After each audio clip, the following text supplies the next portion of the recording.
Hyderabad film Nagar లో car బీభత్సం కేసులో పోలీసుల నిర్లక్ష్యం బయటపడింది. ప్రమాదం తర్వాత I-20 కారును సీజ్ చేయకుండా మెడికో మహిళకు అప్పగించినట్లు ఆరోపణలు వస్తున్నాయి. కారు బీభత్సం విషయాన్ని పోలీసులు గోప్యంగా ఉంచారు. మద్యం మత్తులో కారును డ్రైవ్ చేస్తూ కరెంటు పోల్ను ఢీకొట్టింది మహిళా మెడికో. ప్రమాదంలో కారు బోల్తా పడగా అందులో చిక్కుకున్న మహిళను అద్దాలు పగలగొట్టి రక్షించారు స్థానికులు. ఎయిర్ బ్యాలెన్స్ ఓపెన్ కావడంతో స్వల్ప గాయాలతో బయటపడింది యువతి. అయితే ప్రమాదం తర్వాత కారును స్వాధీనం చేసుకోలేదు పోలీసులు. మద్యం మత్తులోని కారును తీసుకొని వెళ్లిపోయింది మహిళా మెడికో. ఘటనపై ఇప్పటికీ కేసు నమోదు చేయకపోవడంపై విమర్శలు వస్తున్నాయి. ఫిలిం నగర్ కారు బీభత్సం ఘటనపై మరిన్ని డీటెయిల్స్ అజయ్ అందిస్తారు. అజయ్, యశ్వంతి, హైదరాబాద్ నగరంలో వీకెండ్స్ వచ్చాయంటే మెయిన్గా ఫ్రైడే, సాటర్డే నైట్స్ హైదరాబాద్ నగరంలోని రోడ్స్ డేంజర్ బెల్స్ మోగిస్తున్నాయి. నిత్యము ప్రమాదాలు జరుగుతున్నాయి. మెయిన్గా ఈ ఫ్రైడే, సాటర్డే నైట్స్ మొత్తం కూడా పార్టీ మోడ్లో అందరూ కూడా ఉండడము, దాని తర్వాత అర్ధరాత్రులు మద్యం మత్తులో ర్యాష్ డ్రైవింగ్ చేస్తున్న కారణంగానే ఎక్కువగా కూడా ప్రమాదాలు జరుగుతున్నాయి. సో తెల్లవారుజామున ఫిలిం నగర్ పోలీస్ స్టేషన్ పరిధిలో ఒక I-20 కార్ బీభత్సం సృష్టించింది. సో అతివేగంగా నిర్లక్ష్యంగా మద్యం మత్తులో ఒక లేడీ మెడికో డాక్టర్ డ్రైవ్ చేస్తున్నట్లు గుర్తించారు. సో ఇది తెల్లవారుజామున అరౌండ్ 3:30 నుండి 4 మధ్యలో జరిగింది.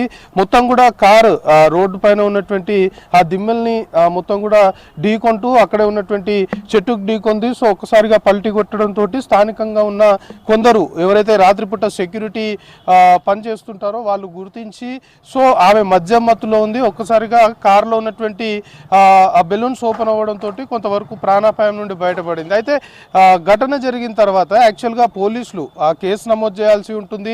ఏదైతే ప్రమాదానికి కారణమైన వెహికల్ ఉంటుందో దాన్ని పోలీసులు సీజ్ చేయాల్సి ఉంటుంది. కానీ ఫిలిం నగర్ సంబంధించిన పోలీస్ స్టేషన్ లిమిట్స్లో ఈ ఘటన జరిగింది. ఇప్పటి వరకు ఆ వెహికల్ సంబంధించి సీజ్ చేయడం కావచ్చు, ఆ వెహికల్ని పోలీస్ స్టేషన్లో పెట్టడం కావచ్చు, దాంతోపాటు కేసు నమోదు చేయడం కావచ్చు, ఇలాంటి చర్యలవి కూడా ఫిలిం నగర్ పోలీసులు తీసుకోకపోవడం పైన ప్రస్తుతం అయితే విమర్శలు వ్యక్తమవుతున్నాయి. అందులోనూ ఎవరైతే డ్రైవ్ చేస్తున్న లేడీ ఉందో ఆమె ఫుల్గా డ్రంక్ అండ్ స్టేజ్లో ఉంది అనేది కూడా ఎవరైతే ప్రత్యక్షంగా ఆమెను సేవ్ చేసిన వారు ఉన్నారో వాళ్ళు చెప్తున్న అంశము. సో అలా విధంగా డ్రంక్ అండ్ స్టేజ్లో ఉన్నప్పుడు ఆ వెహికల్ పోలీస్ స్టేషన్ తీసుకురావాలి, పోలీస్ స్టేషన్ తీసుకొచ్చి వెహికల్ పోలీసులు హ్యాండ్ ఓవర్ చేసుకోవాలి, దాని తర్వాత కేసు నమోదు చేయాలి. ఆమె డ్రంక్ అండ్ స్టేజ్లో ఉంది కాబట్టి ఆమెని ఆ టైంలో పంపించినా కూడా మళ్ళీ పిలిచి ఈ కేసు సంబంధించి మొత్తం కూడా వివరాలు తీసుకోవాల్సి ఉంటుంది. కానీ పోలీసులు ఎక్కడ ఇవన్నీ ఫాలో అయిన సిచ్యువేషన్ లేదు. ఈ కేసు సంబంధించి కనీసము కేసు నమోదు చేయలేదు, ఆ వెహికల్ సంబంధించి వెహికల్ని కూడా పోలీస్ స్టేషన్ తీసుకురాలేదు. సో డ్రంక్ అండ్ స్టేజ్లో ఉన్న ఆ మహిళకు సంబంధించి ఆమెకే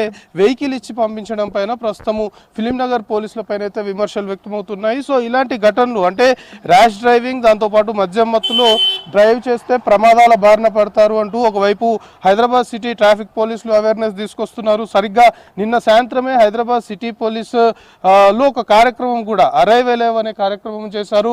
మొత్తం కూడా ఈ మద్యం మత్తులో కావచ్చు, లేకపోతే ర్యాష్ డ్రైవింగ్ కారణంగా ప్రమాదాల బారిన పడుతున్నారు కాబట్టి ఈ విధంగా చేయకూడదు అంటూ ఒకవైపు అవగాహన తీసుకొస్తున్నప్పటికీ కూడా రెగ్యులర్గా ఇలాంటి ప్రమాదాలే జరుగుతున్నాయి. అయితే ఈ ప్రమాదానికి సంబంధించి ఫిలిం నగర్ పోలీస్ స్టేషన్ పరిధిలో కారు బీభత్సం సంబంధించిన ఘటనలో లేడీ డాక్టర్ కూడా ఫిలిం నగర్ పోలీస్ స్టేషన్ లిమిట్స్లోనే ఉంటున్నట్లు కూడా కొంతమేరకు సమాచారం అందుతుంది. కానీ ఆ వివరాలు కావచ్చు, లేకపోతే ప్రమాదానికి సంబంధించి కావచ్చు, మొత్తం కూడా ఫిలిం నగర్ పోలీసులు ఘటనకు సంబంధించి మొత్తం గోప్యత పాటిస్తున్న సిచ్యువేషన్ ఉంది. ఇప్పటి వరకు కేసు నమోదు చేయలేదు అంటే ఖచ్చితంగా దీనిపైన పలు విమర్శలు అయితే వ్యక్తమవుతున్నాయి. సో ప్రస్తుతం మొత్తం కూడా ఈ ఘటనకు సంబంధించి కార్ బీభత్సం సృష్టించింది, మద్యం మత్తులో ఈ ప్రమాదం జరిగింది, ఇదంతా కూడా ప్రస్తుతం అందరికీ తెలిసిపోయిన అంశం కాబట్టి ప్రస్తుతం ఫిలిం నగర్ పోలీసులు ఈ ఘటనకు సంబంధించి కొంతమేరకు కేసు నమోదు చేసే యోచనలో కూడా ఉన్నట్లు తెలుస్తుంది. కానీ మొత్తం విషయాన్ని బయటికి పొక్కకుండా మొత్తం గోప్యత పాటిస్తూ ఫిలిం నగర్ పోలీసులు వివరించిన తీరుపైన అయితే ఈ కేసు సంబంధించి విమర్శలు అయితే వ్యక్తమవుతున్నాయి. సో ఇప్పుడు కారుకు సంబంధించి రాత్రి తెల్లవారుజామున ఇన్సిడెంట్ జరిగినప్పుడు కారు ఇచ్చి పంపించేశారు. సో ప్రస్తుతం విషయం మొత్తం కూడా బయటికి తెలిసిపోయింది కాబట్టి మళ్ళీ కార్ని తీసుకొచ్చి పోలీస్ స్టేషన్ దగ్గర పెట్టే ప్రయత్నాలు కొంతమేరకు ఫిలిం నగర్ పోలీసులు చేస్తున్నారు. కేసు నమోదు చేయాలి, కేసు నమోదు చేసిన తర్వాత వెహికల్ సంబంధించి మొత్తం కూడా పోలీసుల ఆధీనంలో ఉండాల్సి ఉంది. కానీ అలాంటి చర్యలు అవి తీసుకోకపోవడము ఈ కేసు సంబంధించి ఒక ట్విస్ట్గా చెప్పుకోవాలి. సో ప్రస్తుతం ఫిలిం నగర్ పోలీసులు ఇప్పటి వరకు కూడా తెల్లవారుజామున 3:30కి ఇన్సిడెంట్ జరిగింది, ఇప్పటి వరకు కేసు నమోదు చేయలేదు అంటే ఎందుకు ఇంత నిర్లక్ష్యంగా వ్యవహరిస్తున్నారు అనే ఆరోపణలు కూడా ఈ కేసు సంబంధించి తెరపైకి వస్తున్నాయి. ఫిలిం నగర్ పోలీసులు వ్యవహరించిన తీరు పట్ల మాత్రం సర్వత్రా విమర్శలు అయితే ఈ కార్ బీభత్సం కేసులో ప్రస్తుతం వ్యక్తమవుతున్నాయి. శ్రవంత్. రైట్ అజయ్.